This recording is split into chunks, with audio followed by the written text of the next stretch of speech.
How to get started in model railroading. We're going to tackle that question today. And as a matter of fact, I just read that exact same question in a Model Train Facebook group yesterday, and it kind of gave us an idea to do a video like this. So feel free to share your own thoughts in the comments. We appreciate all your insight. If you're new to the channel, make sure you hit that subscribe button and leave a comment. So how do you get started in model railroading? Years ago, it used to be very simple. You just got a starter set. But starter sets seem to be harder and harder to come by. And if you look around at the advice given on how to get into this hobby, very rarely does anyone say, get a starter set. However, I believe David and I are going to make the argument today on why you should consider a starter set in a lot of cases if you're just getting into model railroading. So there's a bunch of things to consider when you're starting a model railroad. Of course, what scale, how much space do you have? However, I feel like these are the kinds of questions that you may not really know until you get into it. And that's part of the reason why you want to have something that's kind of flexible just to get you going and maybe not spend a lot of money. So a lot of the advice seems to be, well, don't get DC, get DCC. First of all, there's a lot of people still running DC layouts that get a lot of joy out of them. The second thing is a good DCC system is going to cost you several $100s. So if you do want to get into DCC, that's always something you can do later. By the way, we have trains running in the background here. Dave and I realized the whole point of having a YouTube channel about model trains is to have trains running too. So we're just going to have trains running in the background here today while we talk about this. So getting back to DC versus DCC. Obviously the main difference, if you're new to model trains, with DC, the power going to the track is determining the speed and the direction of the locomotive. Whereas with DCC, there is a steady amount of current going to the track, and then a digital decoder is determining how fast, what direction, all the other controls. Obviously, there's a lot of benefits to DCC. However, when you're first getting started, especially if you're getting a kid into it, and I believe the Facebook post we read the other day was asking for their nephew. So if you're trying to get a little kid into model trains, the most important thing is, can I get it set up quickly, and can I get it running reliably? I would say with DCC, that's not necessarily always the case. You know, when you get a starter set that is DC, the chances are right out of the box you're going to have no issues, and it's going to be plug and play. So that's one thing to consider. You could, obviously the expense as well, the DCC locomotives are more. You can always buy a DCC ready locomotive. As a matter of fact, I've seen some online retail locations with DCC ready for less than $100. That could be a rivet counter model. However, if you're just getting started in here, especially with a little kid, you got to assume that train's going to get tipped over a few times. So getting back to starter sets. What does a typical starter set include?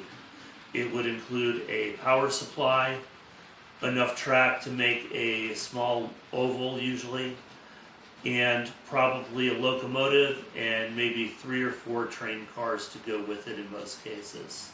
So a lot of manufacturers don't provide these anymore. Bachmann is probably the main one you've seen for HO, and that's what we're going to be using in this comparison today between this and other ways to get into the hobby. If you go to Bachmann's website, you're going to find one set of prices. But I've seen as recently as this morning a starter set on a retail website that includes the power pack, enough track to make an oval, a locomotive, and 3 pieces of rolling stock for $119. That's less than the cost of a DCC locomotive with sound in most cases. So for minimal amount of money, you can get somebody into this hobby.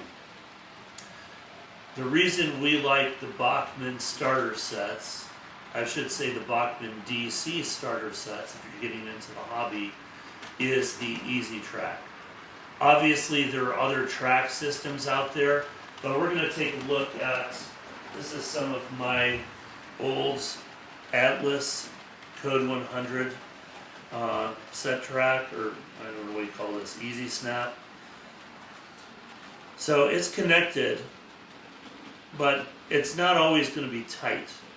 The other reason why this is not really necessarily the best for a starter layout, you pretty much have to have it tacked down in some way, or over time just running the locomotives.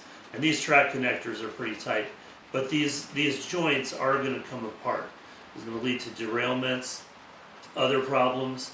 Obviously there are holes in here for track spikes, but one of the main things when you're first getting started is just figuring out what kind of layout you want, what kind of space do you have. The reason that the Easy Track is nice is it's easy to connect.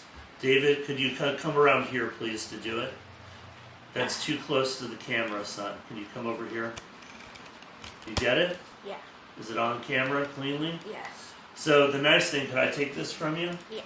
The nice thing about this Easy Track is it snaps together on the back. So it's going to help you line up these connectors here. I should say there's actually a small gap here for whatever reason. But just running this sitting as is, like a little kid running this is not going to fall apart. So with their starter kits, you usually get enough curves to make a full circle with 2 straights, I believe. And I believe this is this the color that came with yours, or the black? The black. So I think the black, this color Bachmann Easy Track, by the way, is the nickel silver. The black that comes with it is unfortunately the steel. But you get a re-railer power supply as well. And of course, if you're new to model trains, probably having this re-railer is probably going to help you a lot. So some people decide they want to stick with this. I know Kato has probably a better system for this kind of track with the attached roadbed. However, this is not just going to pull apart from running trains. So again, just getting into the hobby, little kid probably, this is not going to pull apart. It's going to be up off the floor a little bit. Because let's face it, your first model train, you're probably going to be running it on the floor at some point. So it's going to be up off the floor, less likely to get some debris caught in it. And the other thing is you can experiment with your layout. Because when you're trying to figure out, okay, well, where do I go from here? You're probably going to, through this process of experimenting with the starter set, you're probably going to figure out, okay, well, if I run a 4x8 layout, I need to be able to reach the back of it. Or I don't want to have just a straight layout, I want to have a siding. So you can get a few additional pieces of track and experiment with that before you commit to a layout. Now personally, long term, I'm glad that we used Pico Flex Track and turnouts for our layout. I'm glad we did because we have rail joints roughly every 3 feet for the most part. And it's been pretty reliable for us.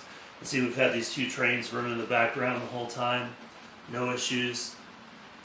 However, when you're first getting started, don't assume that track is going to continue with you. So the rolling stock you get can continue with you. You can always upgrade that locomotive later. But for $119, you're basically getting everything you need to get started in this hobby. So basically all those other questions you might have, am I working the right scale? Do I have the right space for what I want to do? These are questions that you're going to answer for yourself by playing around with a starter set. Just a few extra pieces of track, you can buy new or buy used, but that's going to answer your question, where do I go from here? So rather than trying to determine all those things in the beginning, DC or DCC, which is an expensive question at times, scale, layout space, how much do I need, how much do I want, how much do I have? You can answer those questions along the way.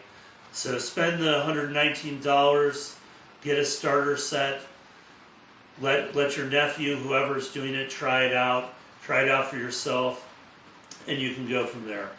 So obviously there are other options. Even if you want to try DC from the beginning, you can always try building from scratch yourself without getting a starter set. Of course, that means you're buying track, and new track is not necessarily cheap, depending on how you're buying the sectional track.